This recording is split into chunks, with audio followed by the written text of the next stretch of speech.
Welcome to the Friends of Delray, a diverse group of Delray Beach residents coming together to build a positive city environment which is open and transparent.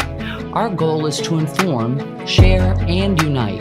Learn about what's happening in our village by the sea, from our pristine beaches to the corridors of City Hall.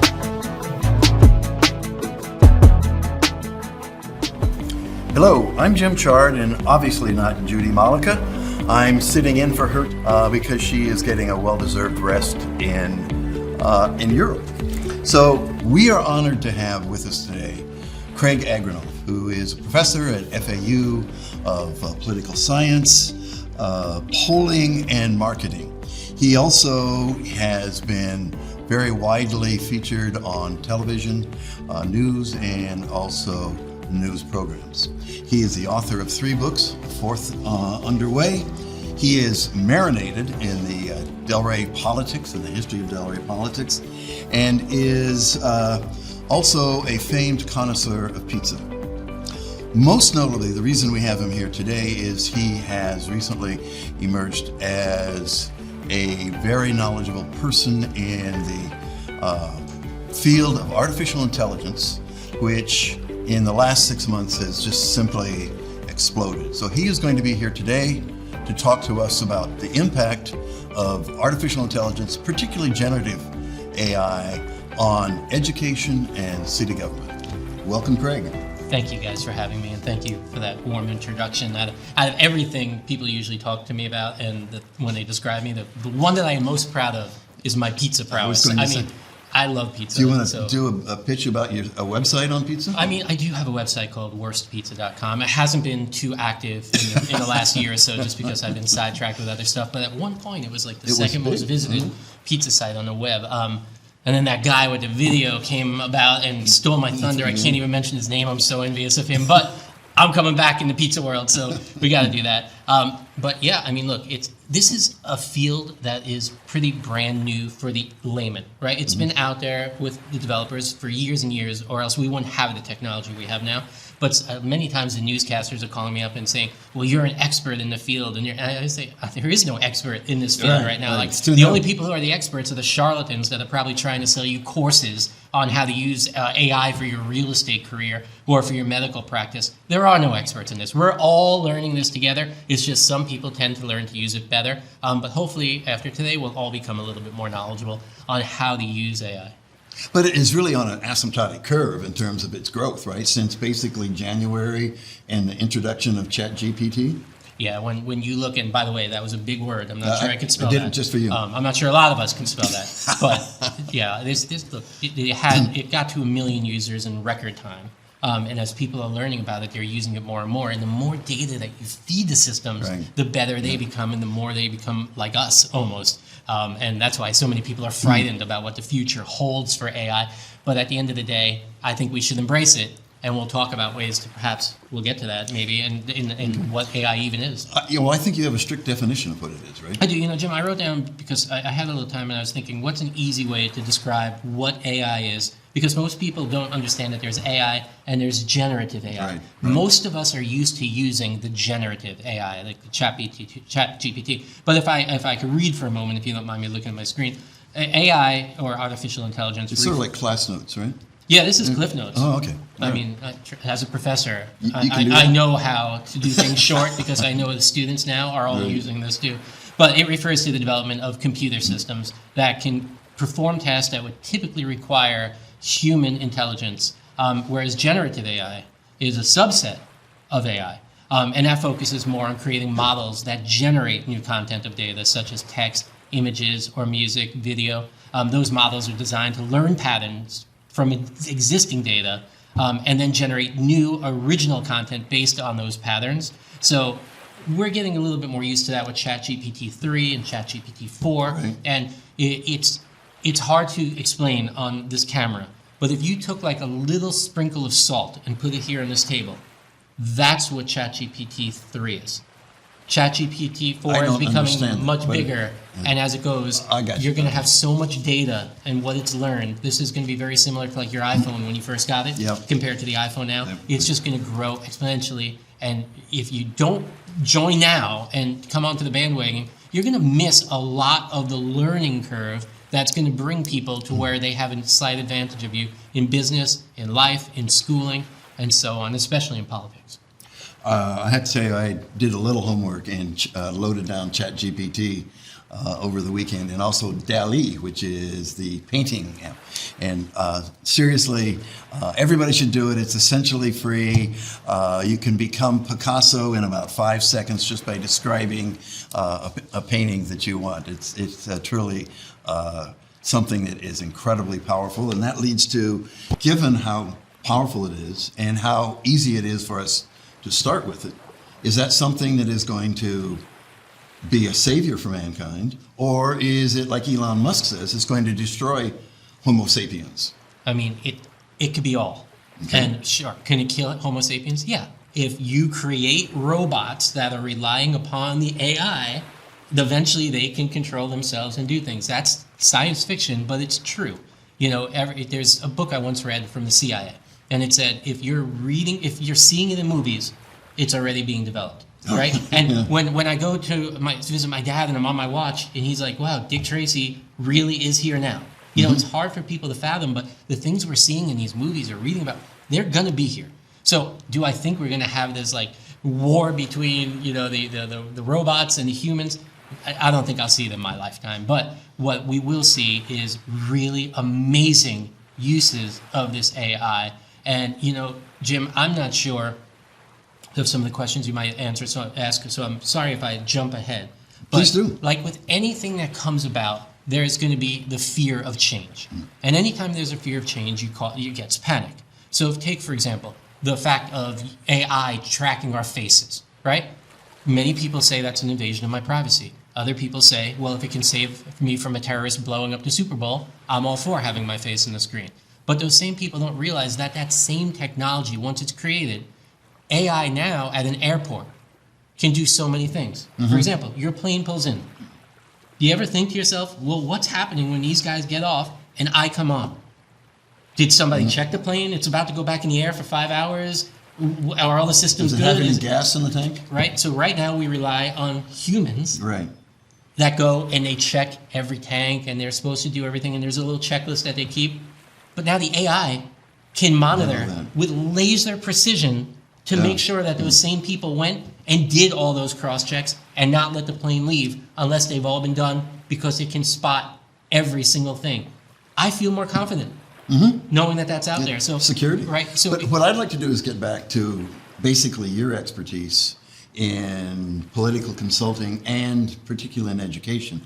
The reason I wanted you to come on is we had that conversation where I sort of innocently asked you, do you think any students are using ChatGPT? And you said... Are there any students not using ChatGPT is probably the better question. And thank you for reining me back in, Jim, because I tend to go off on tangents on this stuff. I get so passionate about what's about to become and what I'm witnessing right now. But yeah, look, I mean, I read that ever since AI has become so prominent, get this, there were 20,000 people in, I believe it was Kenya, who made their living writing papers for people around the world, their research papers. So although we're calling it AI and saying that kids are using this, there's always been a way to get your work done, right? So now it's kind of weird because during previous semesters, you know, I had writing assignments and I would see the way the students would write at the beginning. You know, unfortunately, a lot of students write the way they text and it's, you know, it's kind of like a lazier style, but 40 words at a time? Or just like was WZ, you know, like you get WZ or something like that. But what I started to notice is now they all have structure and there's a conclusion. And that's usually the first tell to me is, wait, why are you saying ultimately what the author meant and in conclusion what the author... It's kind of a giveaway to your professor or to your teacher that you've done this, but more so, so when it came out, when ChatGPT came out, they eventually made a system that allows you to detect if ChatGPT was used in this writing. Now, sure, there's ways around it, all right? Like you can go and you can run it through one system and then another AI system to rewrite that one and then write it through and then, you know, get your own eyes on it. It's very hard to tell. But for the most part, when we're talking, I don't sit there and say, well, Jim, that it is the best pizza place, I usually say it's the best pizza place, Mm-hmm. right? So like you can I tell. talk very flowing, whereas ChatGPT is very literal for now. It spells out those words, right? It won't say won't, it will say will not. And that's not the normal way that people are typing. So that's usually the way that it gets discovered. And it's kind of funny to me, right? Like, let's give people a way to use a keyboard instead of their brains for anything, and then let's detect if they're doing it and get them in trouble, type of thing. I'm not looking to penalize people. I'm looking to embrace it and see how it could be used for better uses.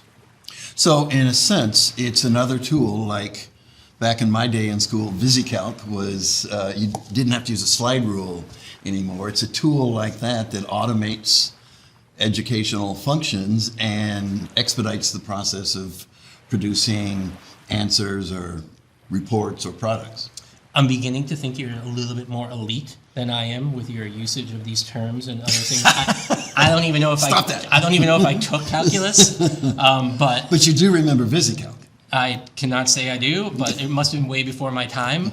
But yeah, I mean, look, it simplifies things, and when you learn how to use ChatGPT for good, or if you learn how to use AI, remember, there's so much more to AI than just ChatGPT, which is what everyone seems to associate it with. There are so many other uses to the technology of artificial intelligence, and hopefully we'll go into some of those with cities.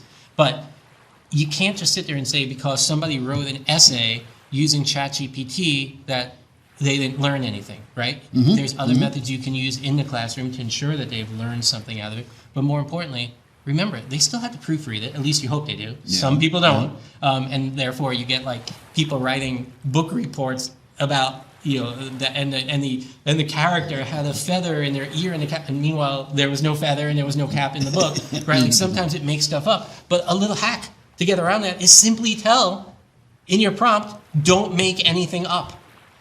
You need to talk to it as if you're talking to another human. And as people get better with that, it's going to be harder and harder to detect. Eventually, I think Google, penalizes sites that are just using artificial type of content to try to get through the search engines. I think they'll be able to detect it initially.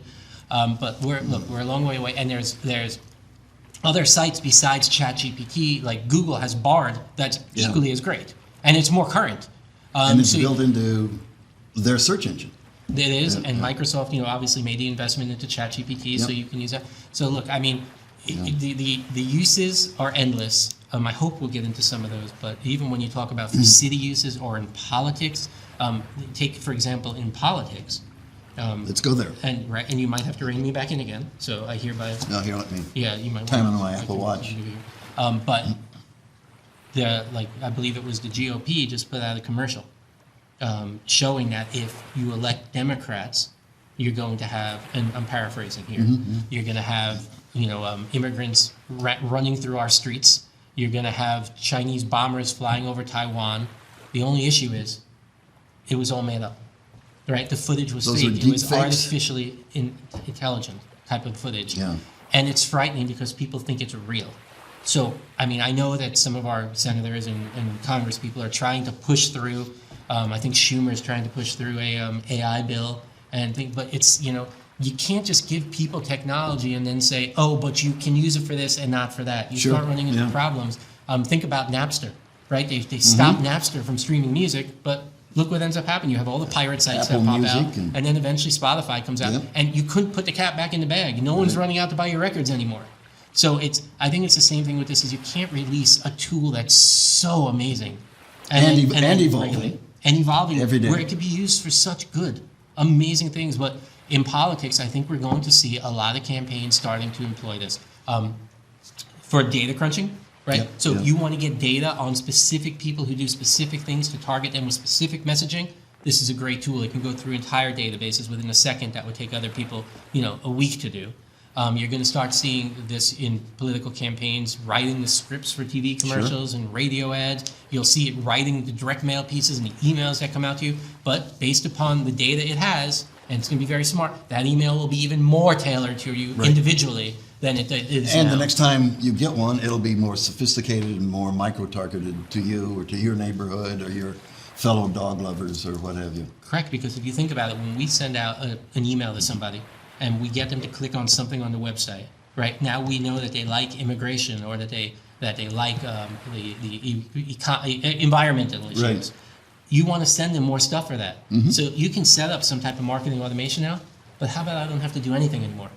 Right. AI is going to detect who opened up what email, it already knows because it's been trailing people on Facebook and on YouTube to know their consumption. So it knows what you're looking for to try to get you to open up that email to click on it. Once you click on it and come to the site, it now knows that you like the environment. All the ads are going to be automatically made to you using Dolly to go through and now start sending you all this stuff that's tailored to get you to like that candidate. It's maybe not 100% there now, and it's still a little expensive for the people who know how to use it, but that's going to become common practice. So if you're worried about your privacy now, just wait until you see what's about to become. And it can go on automatic drive, right? I mean, you can start it in October and it continues on getting better and better going into January and February. Yeah, I mean, there's something out there called Auto GPT, which is set up for the automation of the tasks of what you do in the generative AI. And look, it's amazing. I mean, I know I'm going to be hated by a lot of people, but I think the first industry to suffer from this is going to be realtors. I mean, you mentioned that. It's sad because I happen to be a licensed realtor. I don't necessarily practice, but it's sad to me because I'm watching. There's a couple of people who are like, even in the real estate world that I've been in touch with, that have engaged me, that they are 100% on board. How can they use it better? What can they use it for? And they're going to be successful. But I think you're going to see some of these people that like own the beach, in real estate, waking up one day and being like, where are the people? And it's like, well, the people are just using AI. It's like, I think I once told you about my friend in Norway who I kept saying to him, the buyer's agent, he said to me, I don't get it. I'm like, well, you give this book to the buyer's agent. And he says, oh, that's right. You live in America. He goes, you guys still have a buyer's agent. In Norway, we have the internet. And it's like, I think we're finally starting to catch up here, but you're going to see it affect industries in ways you couldn't even imagine now. And every industry is susceptible towards some type of infiltration. I think you mentioned lawyers in particular. Sure, lawyers can have because a hard that's time such a too. constructed discipline, and you can use AI to do all the processing and look at the precedents and so forth. But what I'd like to do is get to what Friends of Delray really likes to look at, is what's going to happen to us locally in our city We have government. to talk about Delray. I I was on a roll here. Well, you can include Boca if you wish. I'm in Delray. I'm going to stick to Delray. But yeah, I mean, look, you're gonna when it comes to cities, this is where it's truly fascinating to me, and this is where you're going to see it come, the good uses that we kind of alluded to a little while ago, but you're going to see amazing uses. The only issue is going to be, are the current elected leaders and city managers progressive enough to embrace the technology, or to try to close their eyes and pretend, okay, we don't really need that. Our constituents don't want that. We'll get to it one day. And that's going to be the big difference. And that's where you're going to see some cities succeed and some fall behind. And it's primarily going to be based upon the vision that you see. I mean, like here in Delray Beach, you guys you're very lucky that you have some, and when I say progressive, I don't mean like progressive Democrats. I mean progressive in their futuristic mindset, like Ryan Boylston, for example. Very progressive in his thought process. I'm not going to say like cool, but he understands technology. And that's kind of important to go forward with your city, right? And like in Boca Raton, we used to be very fortunate to have Andy Thompson, who was also another, and I don't want to sound like an ageist by this, but another younger guy who understood that for the cities to progress, you have to progress with the technology. You can't just be the person who's still filing in filing cabinets nowadays, right? Like you have to move on. So it does matter a lot towards who your leaders are going to be, who they are now, and especially in the future. Delray is a prime example, because if you go back, when I moved to Delray, I tended not to come to Delray, right? I didn't feel safe. It wasn't my thing. This is a couple of years ago. Oh yeah, just seems like yesterday. But with proper leadership and proper planning, each one of the leaders in Delray Beach needs to be thanked to get it to where it is today. I mean, maybe today it's kind of, somewhat had a more of a standstill approach, I'd say, over the last few years. But I think you guys can bring it back to the point of where it's flourishing. And I don't mean flourishing in traffic and in I mean just flourishing in the idea of coming to an all-American city and having fun. And that starts with leadership who are making the decisions. Sure. And leadership And it tends takes to time get to build people that. into the city, into those positions who Yeah. are going to handle the parks, who are going to handle the cleanups, right? So you guys have been so lucky. If you go back to Jeff Pearlman or before that, even Carrie Glickstein. I mean, when you go through the list of the people, the incredible leaders that you've had in the city, It's what's led it here. So when people just come now and live here and love Delray Beach and go walk their dog and enjoy themselves, I sometimes wonder, do they realize all that went into getting it to this? You know, you don't realize that until if you lived here like I did for all those years, or you grew up here and you saw the change that took place. Like, I think Delray is just a fascinating study. Well, it's the old story of we're standing on the shoulders of giants. This wouldn't be here in terms of all of the good things about Delray. Let me ask you some specific questions. And these are trick questions. Craig didn't get prepared for these ahead of time. What about in parks?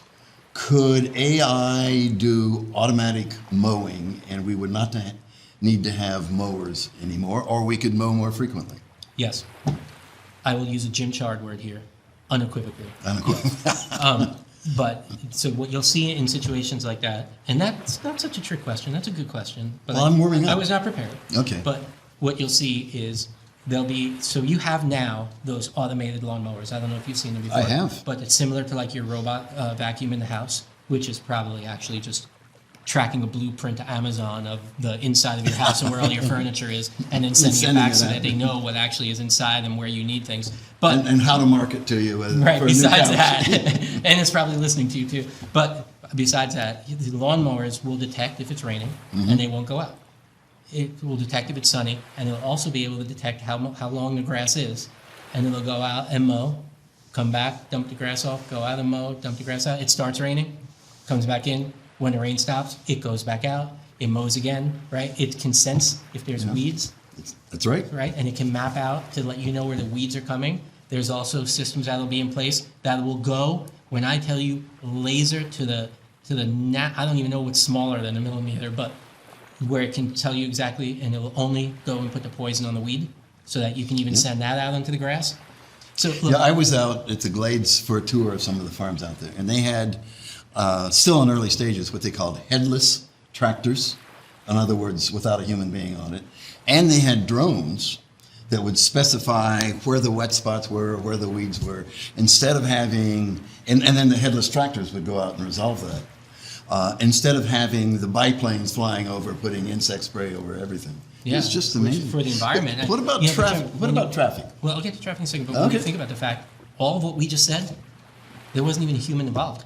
Yeah. It shot the drone up probably itself. It took the tractor out itself. It took the sprayer. Like, it's starting to do it totally automated. And brought the images back and directed it? Well, the images are coming live. Yeah. So yes, there is somebody who's needed to watch that type of stuff and to repair those devices. Yeah. But think how many jobs in that one little aspect of Delray Beach parks and mowing and clean. Think how many jobs were just wiped out because of what we just talked about. And that's one little sector. Or relocated. Well, you hope it's relocated. Yeah. But there are some things that do become obsolete, and you do need to either try to get ahead of that and embrace it and realize, like, okay, I can sit here for the next 2 years, but in 2 years, if I don't have a job, neither will anyone else who does what I do, and we're all going to be looking for the new work at the same time. It's time to possibly think about progressing if you see this happening to your industry. Traffic is fascinating. Now, this is not the future. Cities like New York, San Francisco, cities around the world are already using it. So have you ever gone to one of those traffic centers and you see that there's all these people there, and it's kind of like this futuristic wall. It looks almost like a Minority Report, and they have all the traffic things. Right. That's going to go away. Unfortunately, they're not needed anymore because the AI has the cameras, and it's spotting the traffic trends. Now, Jim, when you and I go outside, our Waze app or whatever we're using kind of spots what's ahead. But AI is going to be able to say 10 miles from here what the traffic jam up is and know how that affects every other light leading up to that road. The whole network effect. And therefore, traffic is going to become better for us. It's going to reroute us. It's going to notify the driver in advance. There's an accident here. Get off. Like, things are going to become so much smarter from that aspect. And what that's going to do today is going to help with smog, right? So I won't have to sit at a red light anymore, and there's no traffic coming any other way? You'll still have red lights, but it's going to be able to sense congestion and reroute you. So it's going to be able to talk to the other lights in its network. So I don't want to say like a neural network, but think about the fact that right now, Delray's lights might come to Delray, right? But from Tallahassee down to Miami, the statewide one, it could detect where the abnormal traffic patterns are and quickly start rerouting other cars Sure. so that they never get to that traffic pattern and it can ease up and move around. And so from a traffic standpoint, that's going to be a magnificent feature, one that I'm not scared of, right? I embrace that because it helps me. But in order for that to help me, there's going to be some type of other nefarious uses of that system in ways that somebody might not like it, but you either get one or you get none. You get both or you get none. I think in other city uses, one of the remarkable uses are going to be when it comes to like trash and other type of city services. So you'll see this now in Copenhagen, I think, was a leader in this. I believe that New York actually is using it in I think it's not San Francisco, but New York, where it senses your waste bins for the city to tell you which ones are filled. Oh, really? So that you can Yeah. get the trucks to go out there and clean it up before it becomes a mess in the city. Because when the garbage overflows, think about what happens next, right? Yep. The birds come, they pick it up, drop it somewhere else. The rats. The rats come, the garbage starts to blow around, it causes a bigger mess. Somebody else has to come out now and clean all that stuff up. I think you also told me that you could do dynamic routing, so that instead of having a fixed route for a garbage truck or any other service, the sensors could pick out an algorithm, could see what was happening, and an algorithm would be used to do the optimal routing. Exactly. So that's using that same technology. Mm-hmm. Let's just use Delray as an example and say we have the city waste bins up and down Atlantic. You can have somebody go check each one of them. A truck comes, they get, somebody has to come, they dump it. It's really a waste of time and energy. If that one's not filled, but the one on Federal is filled, the truck should be focusing its efforts to go to Federal, and it will get alerted when it's there. But not only will it get alerted, it's going to be smart enough to route it without the driver having to worry. So if there's traffic or something else, you're going to save in fuel costs for the city. You're going to save in other cleanup costs for the city. You're going to save in the smell, wear and tear in the vehicle. You're going to save in the exhaust and pollution that's going out into the air because you're not just going to have trucks going idly into places. There's nothing but benefits that come out of this. And so that's a great use. San Francisco, I mentioned them before. One way that they're using it is, which Delray Beach is no stranger to, is the water problems. So it monitors the water. It takes proactive measures in case it senses that there is something wrong with the water to help fix it. It detects if there's leaks. So for example, Boynton Beach with the leaks they just had with all the sewage, that could have been tremendous help to alert them in advance that the leak was there or about to happen. It's it's predictive analysis of these things, and you'll see cities and possibly counties and even state police, they're using this for crime prediction, for forecasting, to know, there's patterns even with the weather. If the weather is good or bad, crime rates go up and down accordingly to that as well, right? The daytime, it can predict all of that stuff so that you can allocate the police officers to the right part of the city that's more likely to have the trouble than the other one. And that, once again, is a benefit of, it's a great use of resources, and it will prevent crimes from happening, which therefore helps out everyone's property values from being a safe city. We could probably continue this nerd fest for hours, and I'm not sure people viewing would appreciate that. But what I'd like to do is kind of wrap up here and really focus on local education, K through 12. And let's look at the positive side. What can AI do to improve reading scores, improve the quality of our schools? It could do wonders. And this is where I say too many people are going to take the contrarian view and say, oh, this is terrible for our kids. They're never going to. I'm telling you, although obviously I'm a lot younger than Jim, you guys can all see that. But when I was in school, my teacher legitimately told me, you need to learn how to do algebra because it's not like you're going to have a calculator in your pocket everywhere you go. Boy, do I want to call her up and just say, excuse me, what's this? And it's the same thing where, they're going to say, you need to learn how to write research papers and cite the authors, and you need to learn how to read Shakespeare, and you need to, because you're not going to be able to have this in your phone. But the reality is, it's there. You can't put the genie back in the bottle. Yeah. And so I think we should be teaching our kids how to become better prompt users. And I know this is not popular opinion, so I'm just asking, especially some of the teachers out there, to understand that this is not going away, so we can fight it. And this is like saying, I refuse to use a VHS player because the Betamax was so good and I have so many videos on Betamax, I don't want to upgrade and get something else, right? Technology is still going to go, and these kids are using it day and night. And what I've noticed is some of the kids who are using it, actually, I was out to lunch today with a young man and with his father, and I was mystified in what he was talking about when it was coming to like Wi-Fi networks and the technology behind them. And I was like, how would this little guy know that? Like 6, 7 years old. How would he know it? Because he used ChatGPT to ask about it, and then he went and At 6 or 7 years old. He was digging further into it, and I think it actually can help students and children in general learn things because it becomes a sort of tutor. And it also helps, for mental health, if you think about it too. I know that we need to become more social and get out there, but if you're having an issue or an episode and you can talk back and forth to AI, which is kind of trained to help get you through it, like there's so many benefits of this. But going back to the kids for a second, because as you can see, I can easily go on one of my ADHD tangents. But when it comes to we're going to have to limit you, though. Maybe invite you back. Can I come It depends back? on what, Or if not, what the reaction to if this is not, going I'm to just be. going to get a little platform and go into the park in Delray Beach and just start talking to people. We can do that. Hear ye, hear ye. But yeah, so in schooling, I think we should embrace this. I think we should show students how they can use this. If you're having a problem with whatever that word Jim said was, I think it was something with calculus, but if you're having a problem with that, and you can go to ChatGPT and say, I just don't understand why X means this in this equation. Can you explain it to me? And they break it down for you in a way that you could have never understood otherwise. Another excellent use of this, right? So if you're learning how to code, you can have the AI inspect your code and tell you where the errors are or potential errors. Not only that, it'll correct it for you so you can put the right code into it. These are good uses of the technology. So, And teachers benefit too, right? Not just students? I mean, teachers do benefit as well, but I think it is kind of on us as educators.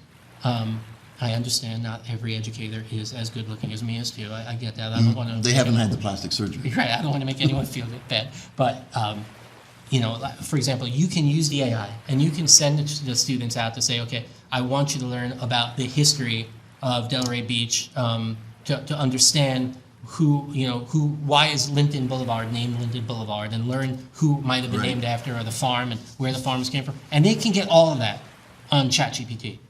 But if you make them read it in class without their script and they have to memorize it, right? Like now all of a sudden it's as if they've done the assignment because they've memorized that information. Internalized it. They used it to get it, but now you might have to do more group and more in classroom activities. I know some teachers are going to be doing essays by hand in class. I mean, it's kind of going back, which is probably not a bad thing because most kids don't even know how to write cursive anymore. But I hope I covered a lot of the things you were looking for. It's like I told you in the beginning, I'm very passionate about this. And so I can go on and on about it. We haven't even, breached the foundation. Right? So we can go on. Well, Craig, thanks a lot. And I've certainly enjoyed this. I hope the Friends of Delray watch it, thousands and thousands of eyeballs, and send in questions to our website or our Facebook, because I think, as you can tell from what Craig said, this is going to be very important to all of us. But for those of us who are focused on Delray, the wonderful city that Delray is, it could really be a wonderful, wonderful boost to the continuing growth and improvement of our city. Thank you very much. Thanks for having me. Thank you for joining Friends of Delray, addressing the relevant issues facing our community. Follow us on Facebook and YouTube, and please sign up for our newsletter at our website, friendsofdelray.us. We believe Delray is at its best when we work together.